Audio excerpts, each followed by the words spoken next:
Welcome to the Open Books Podcast, where we discuss all things going on in the real estate industry, helping you take the road less traveled to real estate success, guiding you. That's right, you to the top 10%. I'm alongside my co-hosts Brooke Massey and Casey Tudor. I'm Curtis Haddock. Welcome, guys, to the podcast. Why do you start so soft? Sometimes We should be like, welcome to the Open Books Podcast, where we teach you how to get to the top 1%. Wow, you just got told, Curtis. I kind of did, didn't I? Yeah. Well, I was just waking him back up. You can, I guess that's your job now. No, I don't want to. It was stressful when I did it. Yeah. I had welcome. to read it. No, I feel like I mixed between the two. And I think I slow down because I think I'm being silly. I know That's you really are. That's really what I'm doing. Trying to just for the dramatics. I just want to be loud because today's a good day. That's right. Well, why is it a good day, Because Brooke? it's 5 a.m. I don't No, I'm know how to segue this because I have a lot of core values and a mission statement with what I'm about to do with my life. I mean, you didn't have to segue why today was a good day I into feel like the that topic. is my job, though. Segways? Okay. No segue. I've never ridden one of those. Oh, a segue? segue. Those aren't even My cool brother-in-law, he rode one of those, and I can't remember what happened, but he got tripped up on it, and the wheel like burnt the entire back of his leg. It just like skidded on it.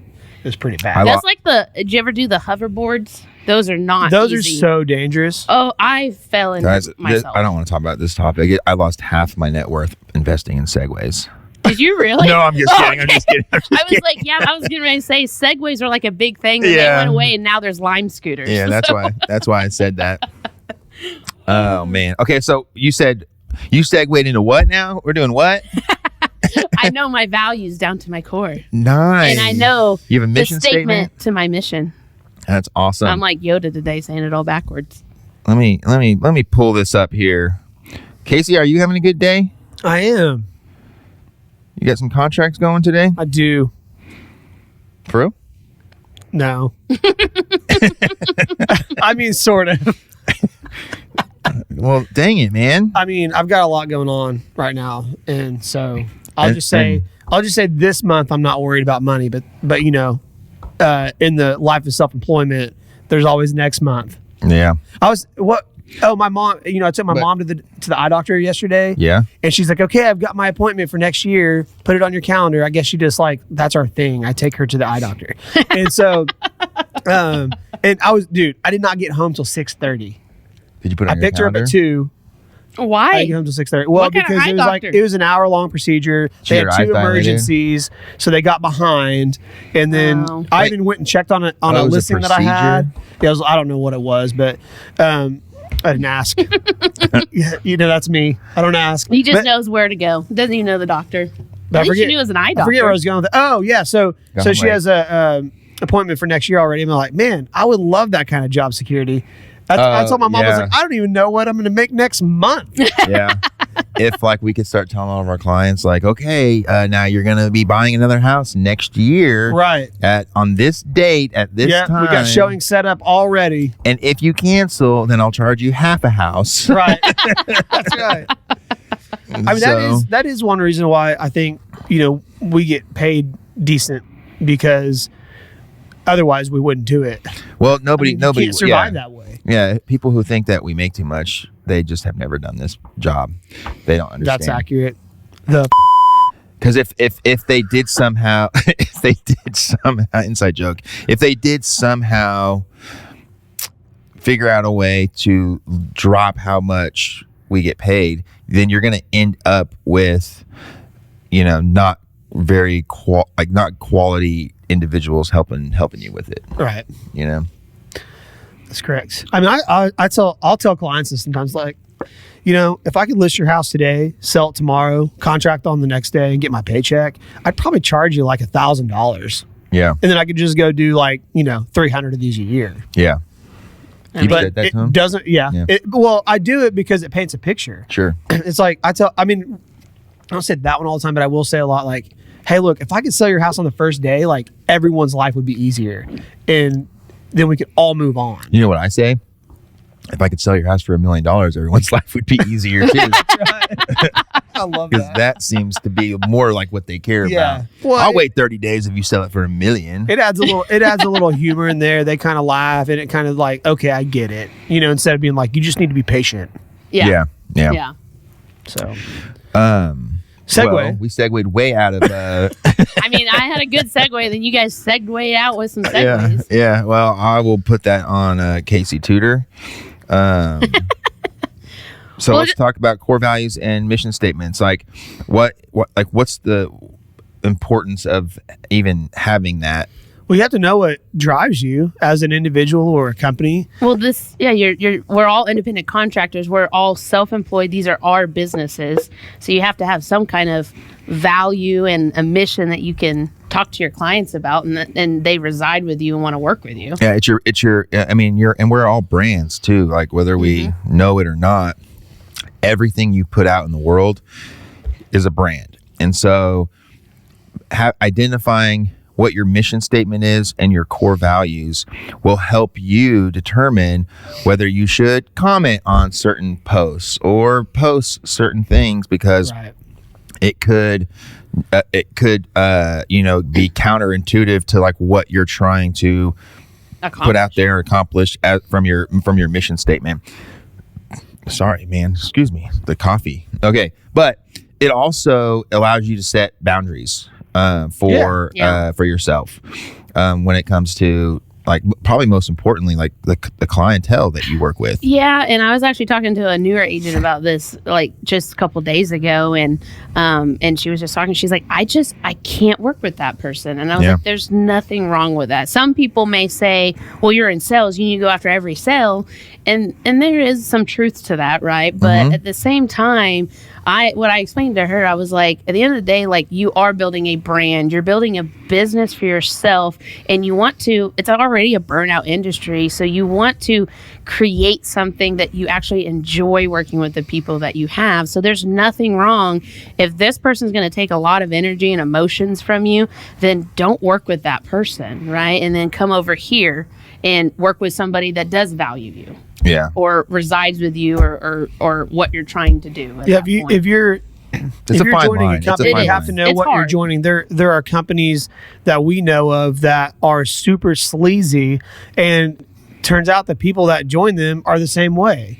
It's kind of like, but those aren't the people we want. So we have some clear boundaries about what we believe in and what we teach. And and if they're not the same way, then they end up leaving. I mean, they end up not fitting in. And so, I think understanding the if you're joining a brokerage, making sure that their core values align with your core values. And if you don't know your core values, then it's a free for all. Then how would you? Yeah, and that's what it feels like. And sometimes. That doesn't work either. And not like core values, like Curtis, you always talk about this, like not saying like honest and family, integrity, customer like different service. things like that. Like we should just, what do you say? Like we're supposed to like live that, Yeah, I mean those are like, those should be valuable things to our core. But like, to me, honesty and being transparent, ethical, like those are expectations in my mind. Yeah, that's like the starting like ground. Then from there, what your core values is what sets you apart and what creates your company to be what it is. Yeah, because if we're looking at it and it's an expectation, well, everybody should be honest. Well, if everybody's honest, then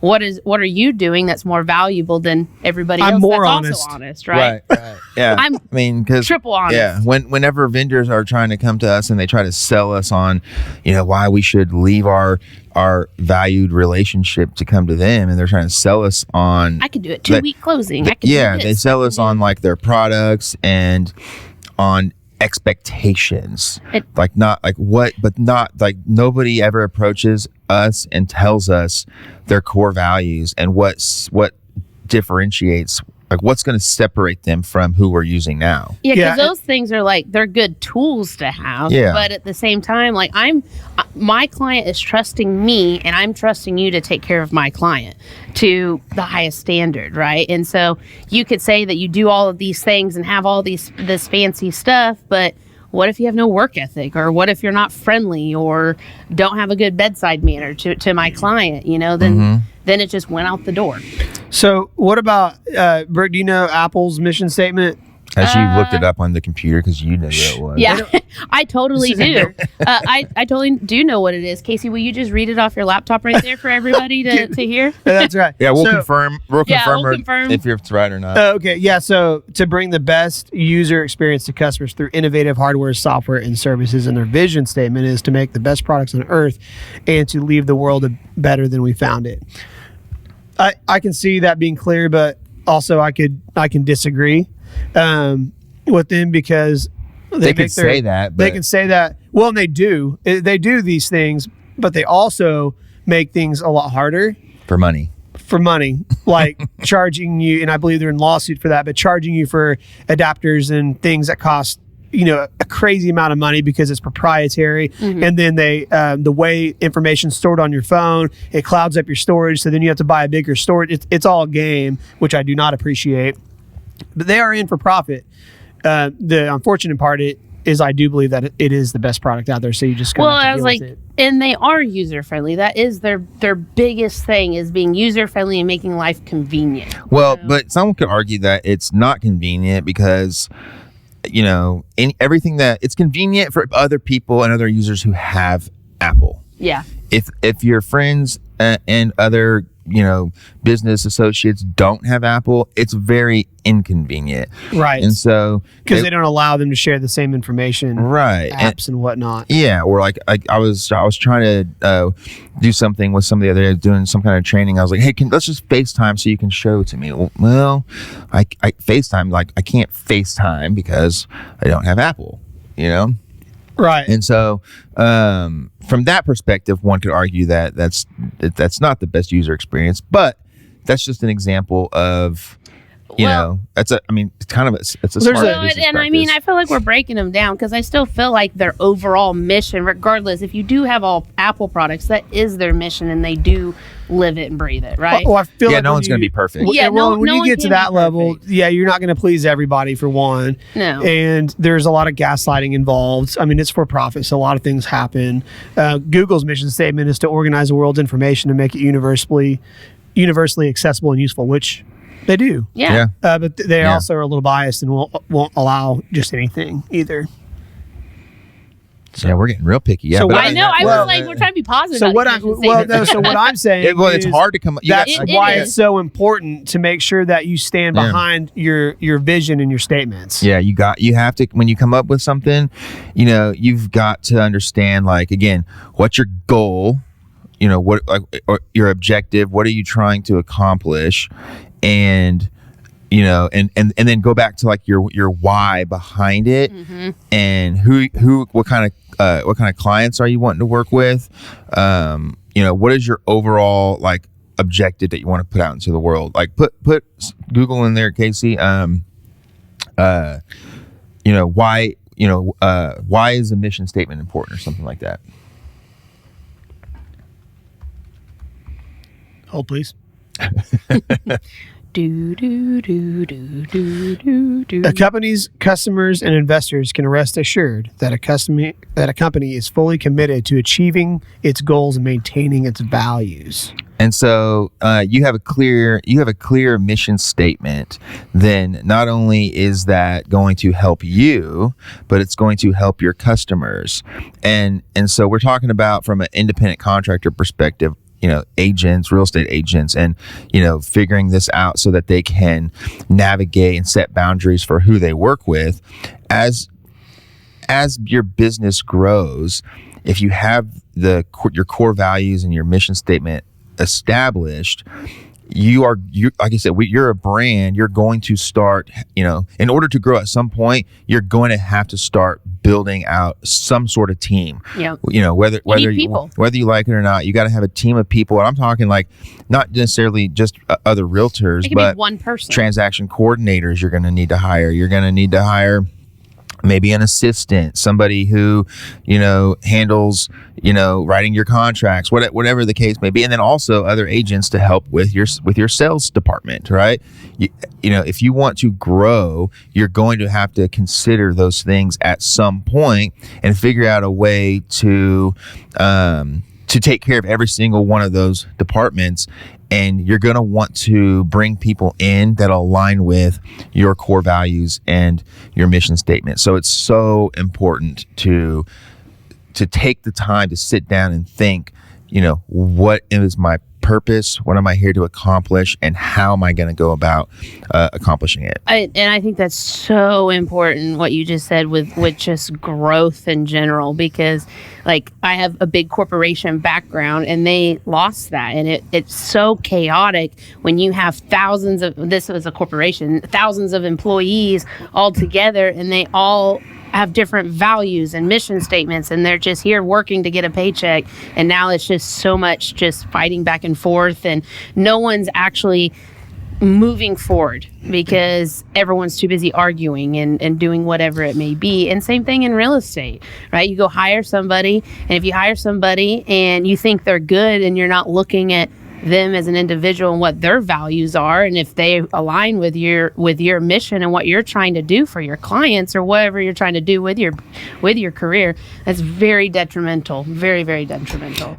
I'm sure there's a lot of listeners and people out there that have been part of a corporation or a company that started out when they got there. It was a small, family-run business, or I mean, my experience is with the brokerage, but you start out with a small family-owned business, maybe a little larger than just a small business, but as it grows over time and starts to become larger and larger and larger, the culture and the environment begins to shift and change. And what was important before all of a sudden is getting lost in the growth. When you get like little cancers that start growing within it. Yep.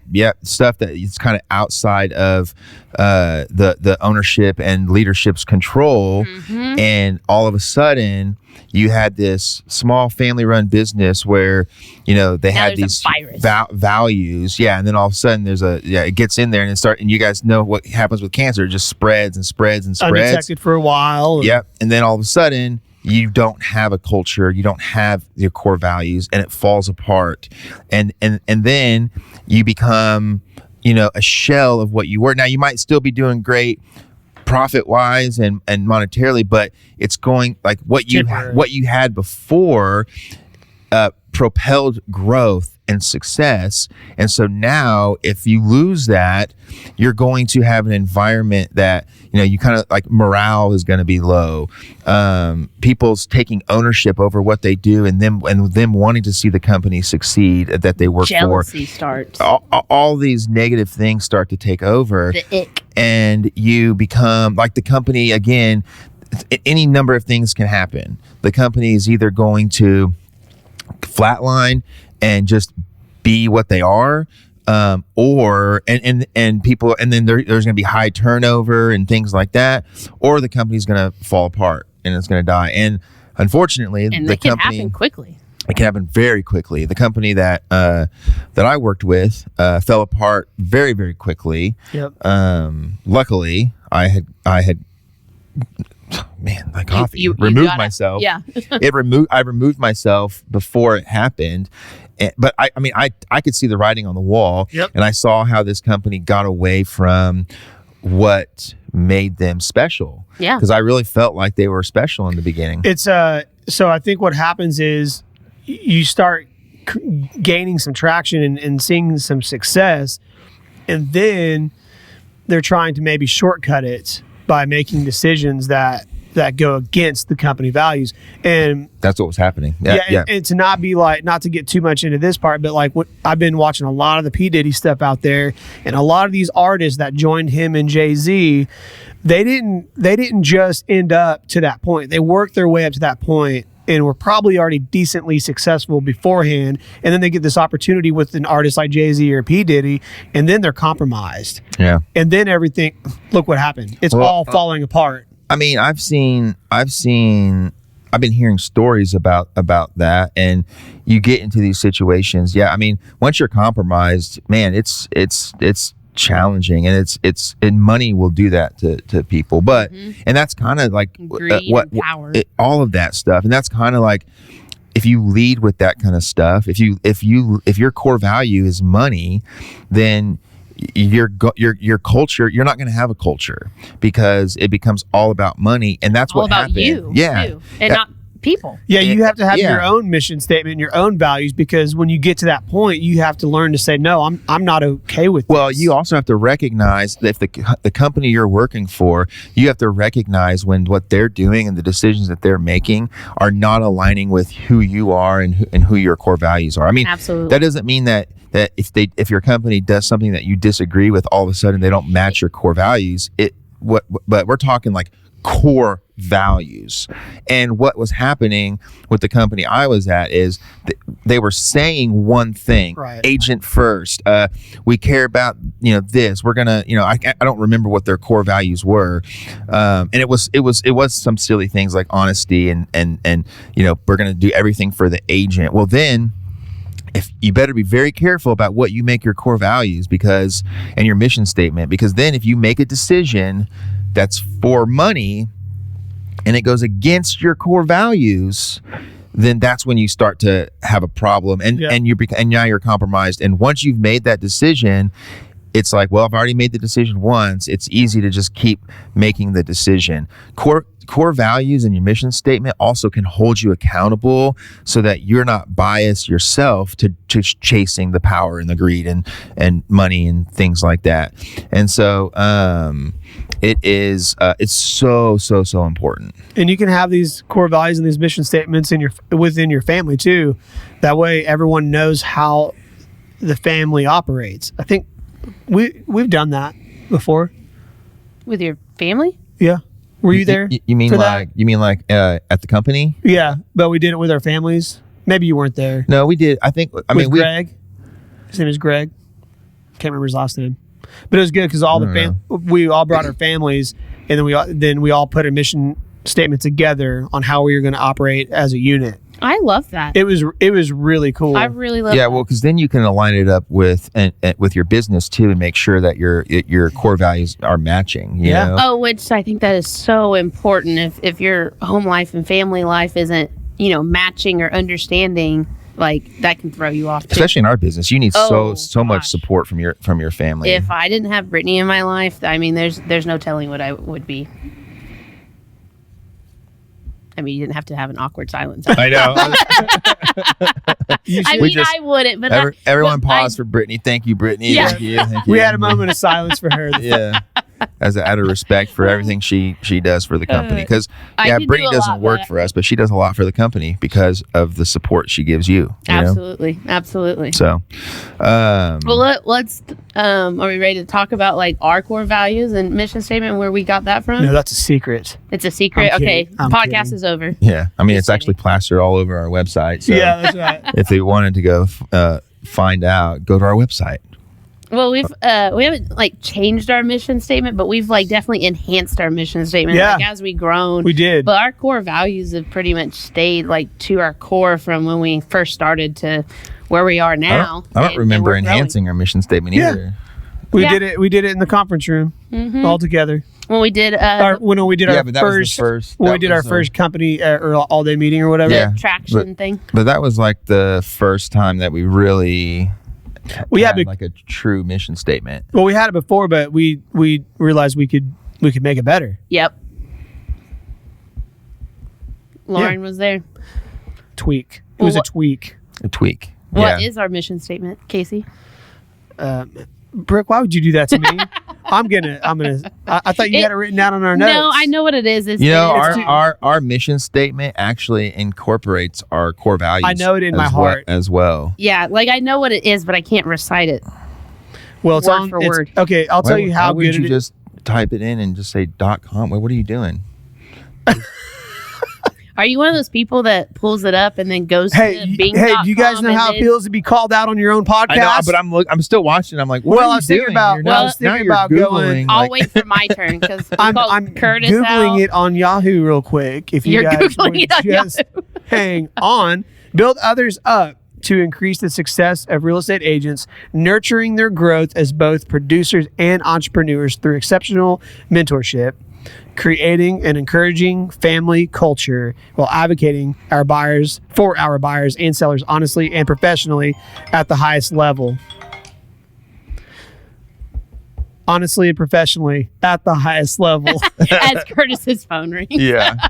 I really like it. I really like our mission. Well, Yeah, I mean, it's very powerful, and it's like, like I said, it may sound bad because I don't know, I can't recite it word for word, but I still know what it is. Like we are, pretty long. It's ingrained. yeah, it's ingrained, and it is who we are. Like we are trying to help our agents, because if we help our agents, then they can help their clients more, and then they can nurture so much more and build a successful business. And people, like, sometimes the question that I've been getting more and more from people, and probably got it a few times in the past, is, well, what makes Bricks different? Or what makes your company different? Right. Dang it, bro.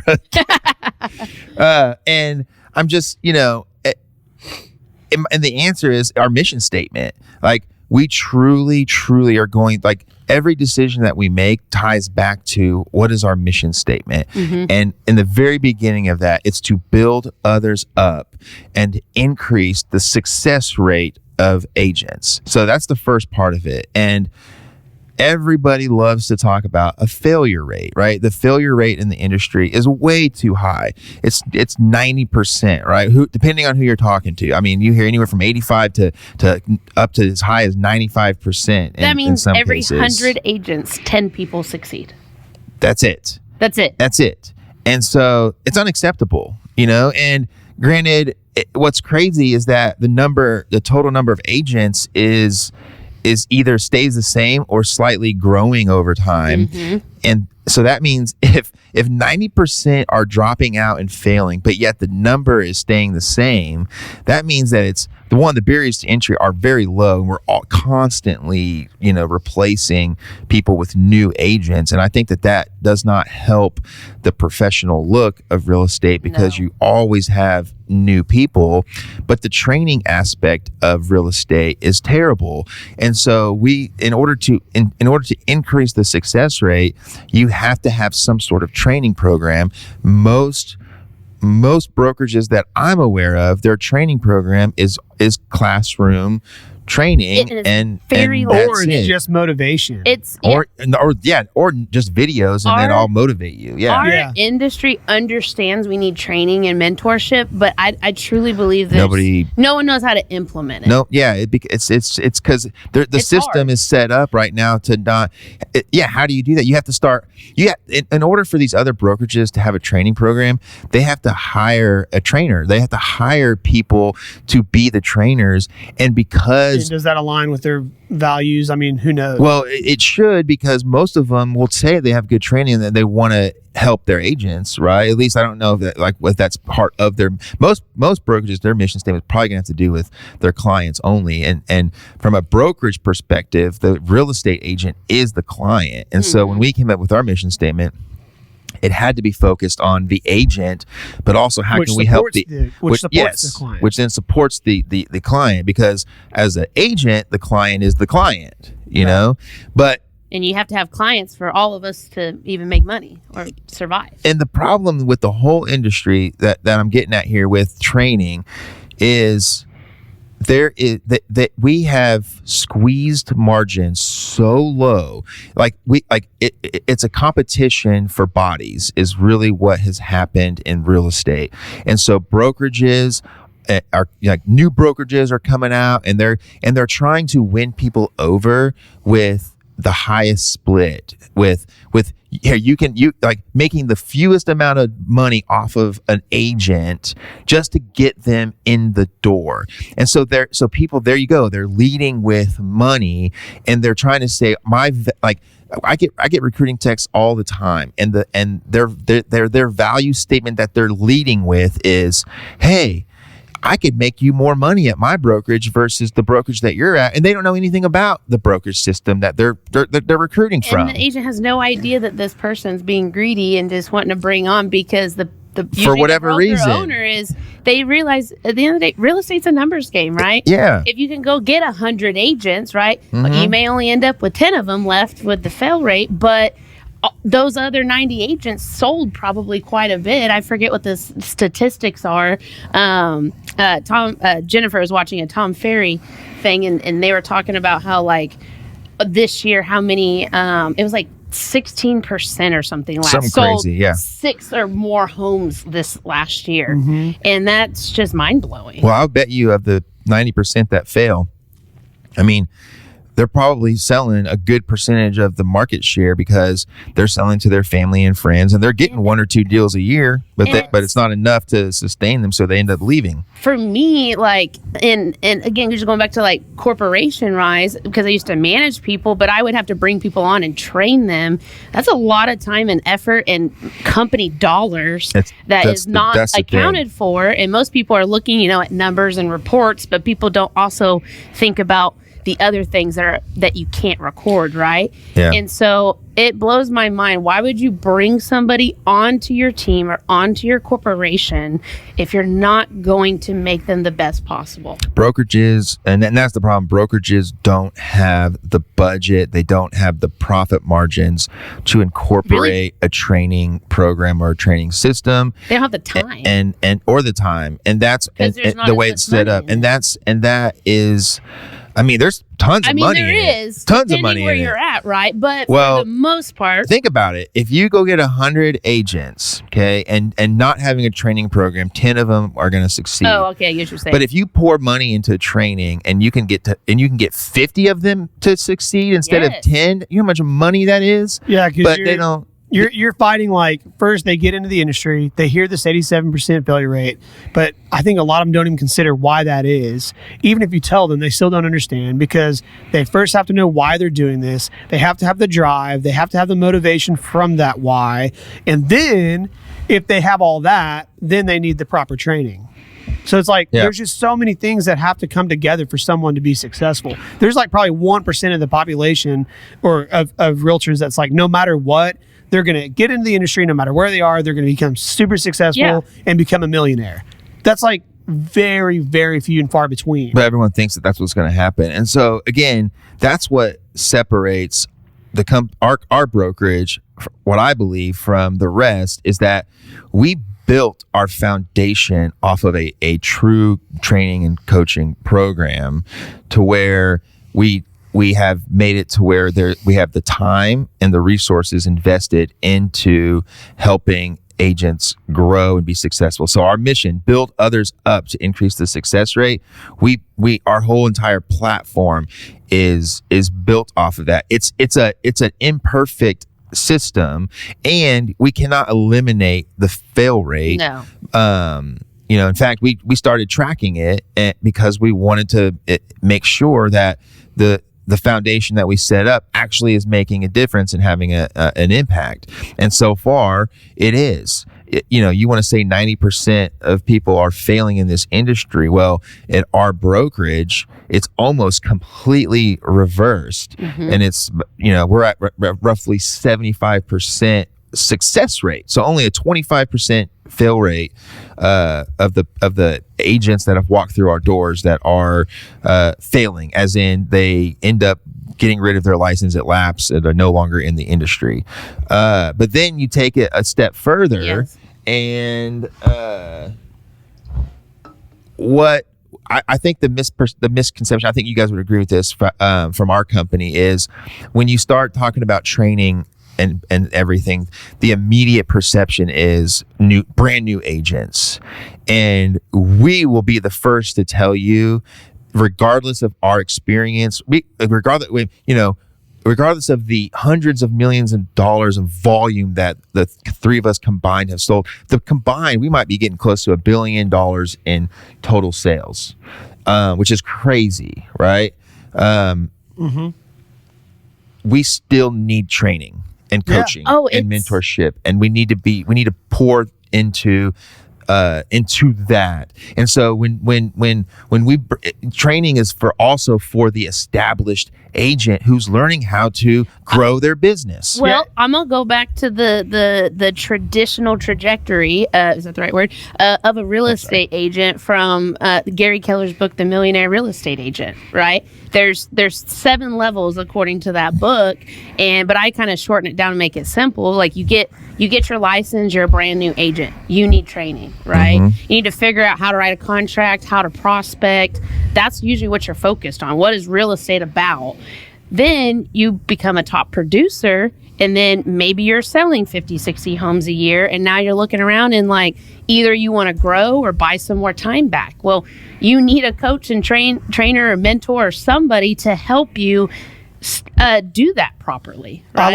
And then going on after that, some people, they'll have a traditional team or they go on and open up their own brokerage, right? It's all the same thing. There's 950 brokerages in our Oklahoma City metro alone. That's just Oklahoma City, not Oklahoma. And so it's all over and over and over again. So there's an 87% fail rate, I mean, in the first 5 years, but it's probably even more so over the longevity because some people don't value the training and mentorship where they are at because they get their ego in the way. Yes. And I know how to do this. I know how to write a contract. I know how to do this. But there's nothing you can do to help me get better. I've already been doing it long enough. Every real estate deal is so different, and things change, times change. We just went through a big major change here. We went through 2 major changes within 5 years, within 4 years.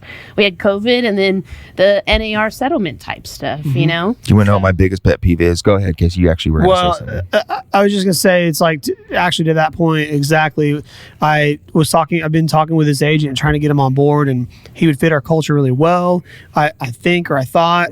And really in the end, why he didn't join was because he was scared that he wouldn't really reach the cap, but he didn't want to come to the percentage to be on the team model because he wasn't quite ready to build a team. He said, so really, he's like, I just don't need to technically pay for all the training you guys get because I know how to fill out contracts, etc. But yet you're nervous you're not going to hit your cap. But he's coming to you for something different. Yeah, but you're nervous. Is he brand new or is no? He's I mean, this guy probably sells like 10 houses a year, but he thinks that that's like either enough or he can grow that on his own. So really, all he was after was a higher split. Yeah, the cap. If he would let me train him and just give him a few things here and there, he could probably learn how to cap and make a lot more money than where he went on a split. And that's the thing. It's like, but his attitude is like, I don't really need the Saturday trainings and stuff. I already know how to sell houses. And it's like, well, did Michael Jordan tell his coaches that he already knew how to shoot a free throw or that he knew how to play defense? It's a great or example. Did he constantly get coached from multiple people? Yeah. Oh, yeah. That's a great example. And that actually He's an easy example to give. Yeah. It leads into my pet peeve, definitely the GOAT. You young people out there who think LeBron is the GOAT, we're not. He doesn't listen to his coaches. So I mean, there you come go. on. Can't be a GOAT if you don't listen to your coaches. I can't talk to that. I don't Scottie know. Pippen, much love from me, by the way, when you hear this comment. Who's that? Oh, stop my it. God. What? Wait, I thought you were joking. No, I don't know. Now I hope he doesn't hear this because you just insulted him. No, that's okay. I'm not a good name person. Did you know Michael Jordan? Yeah. Well, no, who's that? I like have my shoes on today. So my biggest one of my biggest pet peeves in this industry is when we get people who know they need training, they want training, or like the person you're talking about, they want to grow, they want to sell more, and they're not sure where to start. Then when they then they realize that they got to pay for that. They got to pay for our experience and our time of coaching and training them. That's my biggest pet peeve, is because people they're looking for the highest split possible, like you said, but yet they still want you to give up your time away from your family, away from your business, to invest in them and their business for their money. And I don't think people understand and realize, what they're asking for. Yeah. Well, I watched a video, and I made this my post actually yesterday. Jay Shetty had an interview with somebody, and this girl, whoever she was like, whatever you're not changing, you're accepting. So by that guy over there, he didn't want to change anything, so he's accepting where he's at. 10 deals a year. That's what he's accepting. That's where he's at, and that's where he will stay. Yep. And he needs to realize that. Maybe if you would have had that line, you could have totally convinced him. Oh, I love that. I didn't even watch the whole video. That was the first part of the video, and that's all I heard. And I was like, wow, that is powerful. It's very powerful. Very powerful. Core values real quick. We talked about, you can make your core values kind of what you want. The best way I think to make core values is to make a giant list of what is important to you and your company or you and your business, and just write down everything that you want to be to your clients, to your customers, whether that's realtors for your business or to buyers and sellers. Write every word down that you can think of that describes who you are and who you want to be and actually be.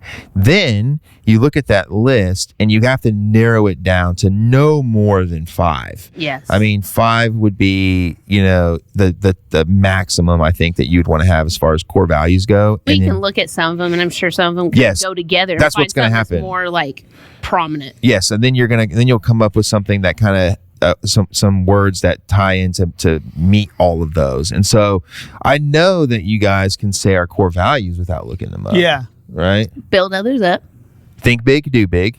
Have fun. You guys get to look really smart. You can do What's the last one. Do the last one. Same again. Self accountability. There you go. I wasn't listening. Well, that's my call me rigid or whatever, but self accountability is my favorite because it is. That's why it encompasses a lot. That's why, like, no one's perfect, and we've all got our flaws, but I can at least hold myself accountable, and I know if I'm not where I need to be, it's my fault, and I don't ever blame anyone else ever. Yeah. Well, I like ours because it's a little bit of everything. I think it's our culture, build others up. Then it's also think big, do big. So don't limit your thinking, right? Like we just said, whatever you're not changing, you're accepting. You're accepting. Yeah, set goals. Have fun while you're doing it because it is a burnout industry. So enjoy what you do and have time, set for those your family set boundaries to make sure you're having fun. Yeah. But then at the very end, you have to be self-accountable. To all of it. To all of it. If you're not doing and listening to our mission statement and listening to like what we've created within our company, well, then that's on you. Sorry. And I'll say, not to be mean, but it is what it is. It is. It is. And this is we're serious about our business and we're serious about our fail rate and we want to help, but you have to be self-accountable and you have to want that. And we let people know up front, hey, we're going to, these core values, we live and breathe these core values. We actually, we bring agents in and we release them based on these core values in our mission statement. And we have released a handful of producing agents because they were not adhering to our core values. Now, we're not going to just say, you're not having fun, you're out of here. But it all plays into our culture, and I would say the one that we call out the most whenever we are actually going to release someone is people that aren't holding themselves accountable to whatever it is, to the system, to the process, to their clients, to we're here to build you up, right? That's why we have our core value. But at the end of the day, if you're not being self accountable to that, then we've done everything we can. Yeah, think big, do big is important because, you can come in here and sell 1 house a year, 5 houses a year, that's fine. But we also want to give someone space to be able to dream bigger and maybe allow us to help them get there. And maybe it's an opportunity for us to do something outside the box that no one else has done. And that's kind of a part of how we've become who we are. And it doesn't have to be something big either. That's what I explain to people. I'm like, we're here to help everyone and take your goals and make them our goals too. So some people may want to go on 5 vacations a year and they love their corporate job, but they want to do this. Then I want to help them do that. Or they have an idea. And that's thinking big. Or they have an idea that they think could help grow. Or maybe it's something we haven't considered and it can help grow our business. So we're going to entertain the idea instead of just say, nope, sorry, if we didn't come up with it, it ain't going to happen. Yeah. I think too that what's big to person A, it could be is not big to person B, and vice Fair. versa. Right. And Absolutely. so a great example, like for me, the think big, do big is someone who just wants to get out of the 2-week paycheck, full-time corporate gig, to be self-employed, building their own business. That's a big step for a lot of people. So that could be the think Right. big, do big, could be that. And I like this as a core value because in order for someone to make that leap and to jump from, salaried position or hourly position to full-time commission only, They thought big. they that was have scary. they have to think big, but they have to believe in themselves, And you have to do big. yeah, and do big, not just That was the pressure yeah. I felt, anyways. not just believe in yourself.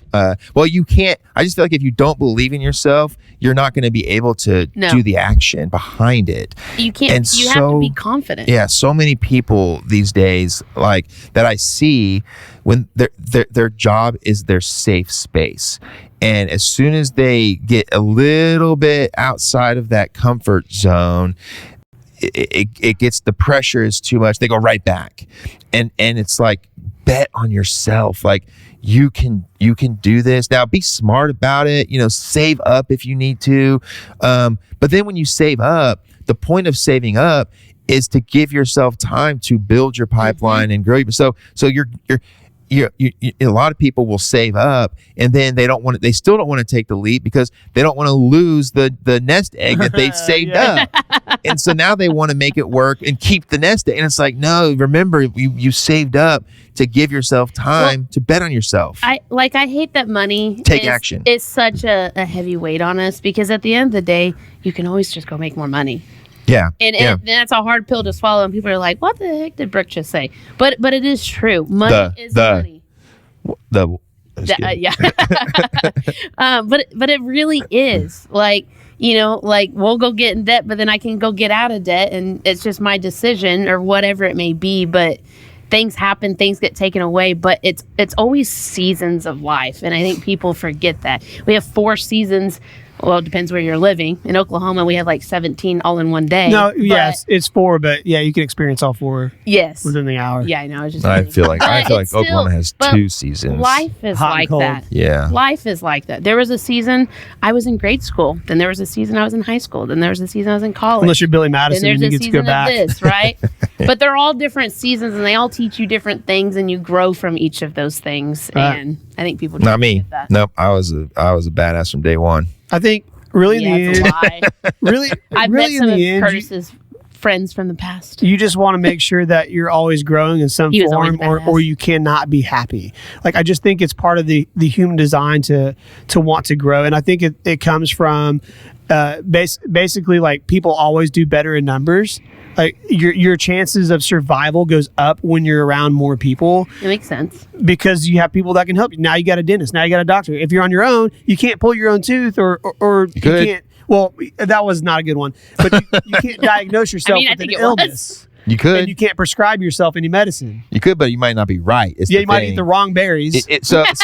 So you could be your own doctor, right? But the problem with that is you're an idiot. Well, it's gonna it could take you Reminds me of the much Grinch every much time. longer to heal yourself, Sure. as opposed to If you going do. to the expert and then and doing what it takes to get healed. That sounds Fa- like training. faster. So Yeah. the They like better. do it all on Well, yourself. that's why I said that. I love the it. better. You picked up on it, yeah. Good. Hopefully, better people hopefully are- everyone else did too. Because if you try to do it yourself, it's gonna take you longer to get That's to right. the mountaintop. And you can do it. I always tell Yeah. you, I don't want to stop you. If you think you can do it, then by all And the means, reason- go do it. The reason people can have like a really nice prosthetic arm after they lose it is because someone has spent their entire life dedicated to making the best prosthetic they Yes. can, and now you have an opportunity to walk again.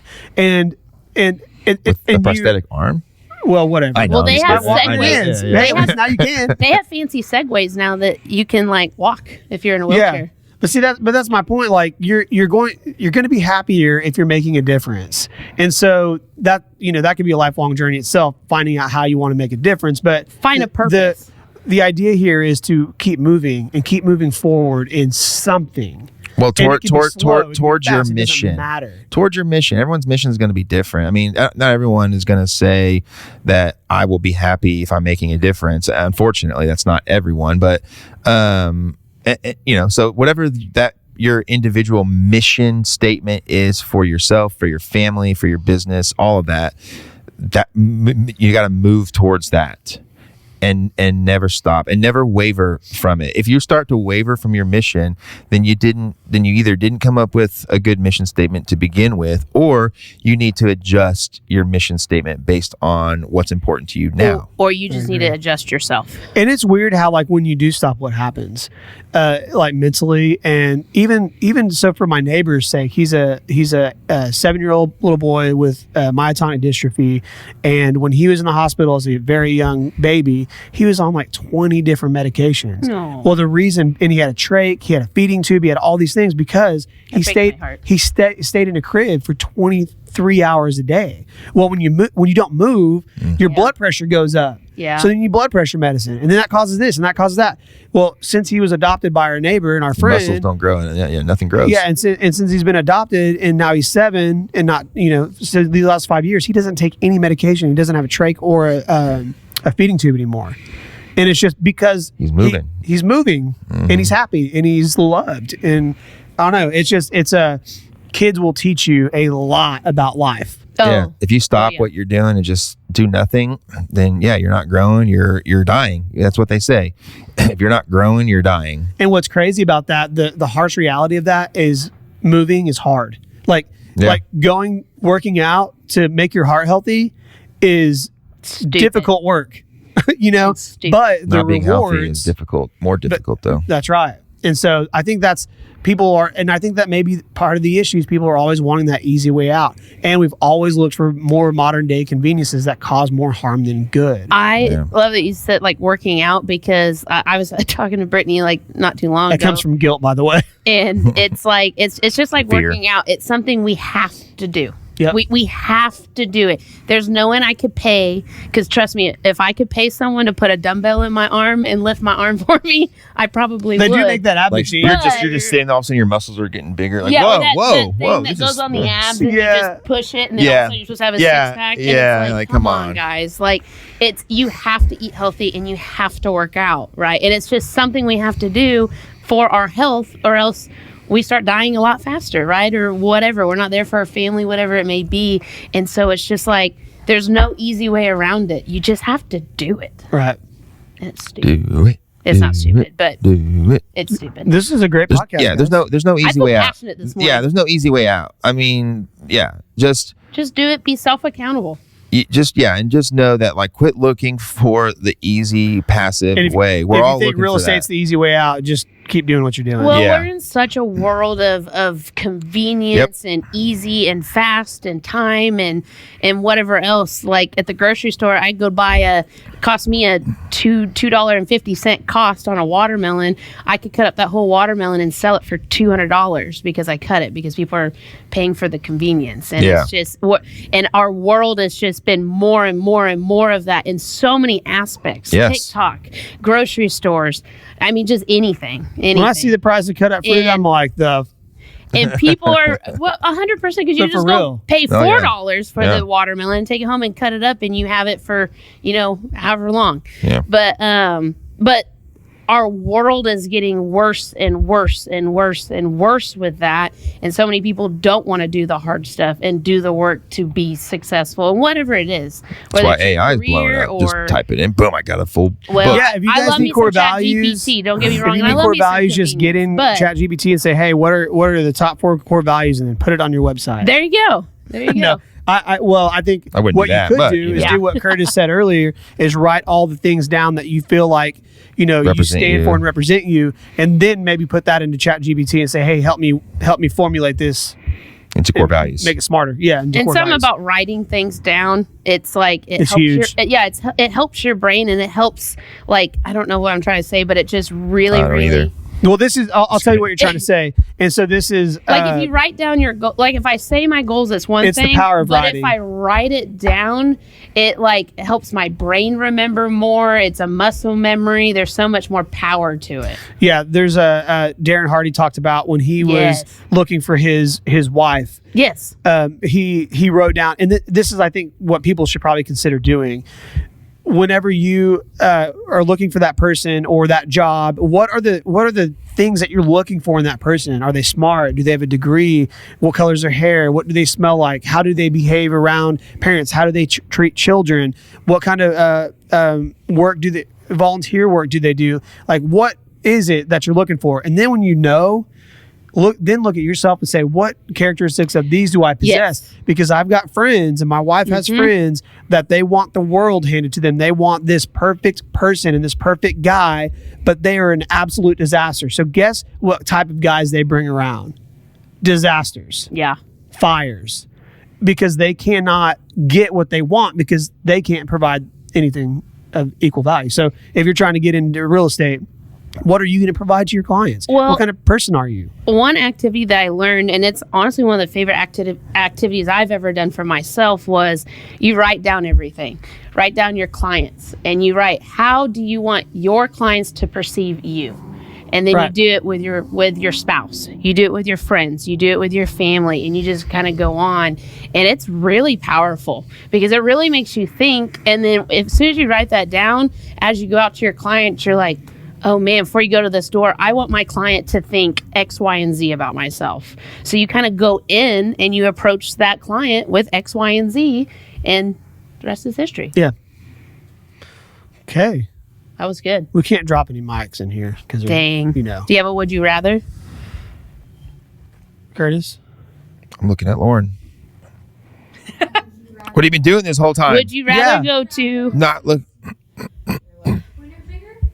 Would That's you not a rather good use one. Your left Yes, huh? or your right? Why? pointer? sometimes My I left, point with I'm- my left a lot. No. What if it's over there? No I one heard can't that point over question. there. Hold on, no one heard.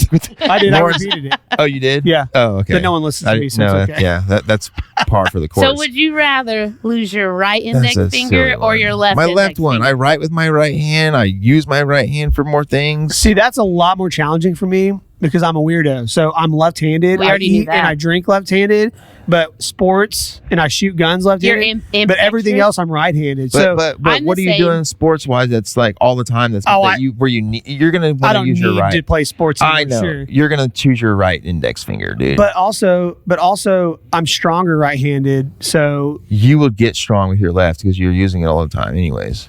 So But would I'm you not. rather lose your right or your But- left? use But it if you, I know, but if you always had to use it because you didn't have That's your true. you would get stronger. that's true. Okay, well, Curtis answered the question for me, Man, I'm and gonna I do answer. appreciate it. And I'm going to answer for everyone on that's listening. You're going to choose your non-dominant hand Yeah. finger. I don't know. Brooks going to be the contrarian. That's like, I'm going to prove you wrong. No, I'm choosing my right. I'm choosing my I'm right. thinking how often I use my my index fingers. I'm going to choose my left. 'cause I I'm know. right-handed. I know. That's why it's not a good one. Lauren, did you look up another one while we're sitting here discussing the bad one that you came up with? You think that's a good would you rather? I think that's a great would you rather because it really made you think. It didn't make me think. It just made me talk more, which is not a good thing. Maybe- Okay, comment. Okay, the comment, the would you rather, and that you guys need to put in the comments. Not would you rather, but was that a good would you rather? Yes or no? Do you agree with me? Would you rather Lauren to not come up with our would you rathers, or Would you rather we just don't do would you rather ever again? Would you rather step in dog poop or baby diarrhea? Would you rather step in dog poop or baby God, diarrhea? Probably Well, dog poop. If I probably dog poop because I have my shoes on. If I'm stepping in baby diarrhea, Yeah, and I can just wipe it on the like, grass. No. Yeah, You're barefoot. You're barefoot. I can still wipe it in yeah, the grass. my son, why And he then I stepped go- in poop the other day in the backyard, and then I had to wash it off his foot. But diarrhea gets like between your toes. Yeah, it's like So does dog poop. Yeah, Not all. Trust of me, I've just experienced this. it. Well, sorry. Within about the your week. life. I think I would. I mean, either one. If I had to choose one, it wouldn't matter. I'm going to wash it off right away. Yes. I'm probably going to throw up. They're both gross. Okay. Yeah, and if it's my, I'm done coming up with. and now is it my kid or something? I'm just kidding. You can't ask questions. Now who's complicated at would you rather? I know. It's a sad day. Well, thanks, guys. Yeah, it was a good one. All right. I was We'll be thinking here next week. Like, comment, 5 a.m. subscribe, do the things, do you. Signing off. Be you. Be you. Do Yeah, you. be I was like, I Sign feel like you. I've been Be awkwardly you, be waiting better. for 5 minutes. This is the Open Books Podcast, and go be you. Yeah. Okay, all right. We're going to Just sign sign off. I'm Casey Tudor. This is Curtis Haddock and Brooke Massey. Amazing!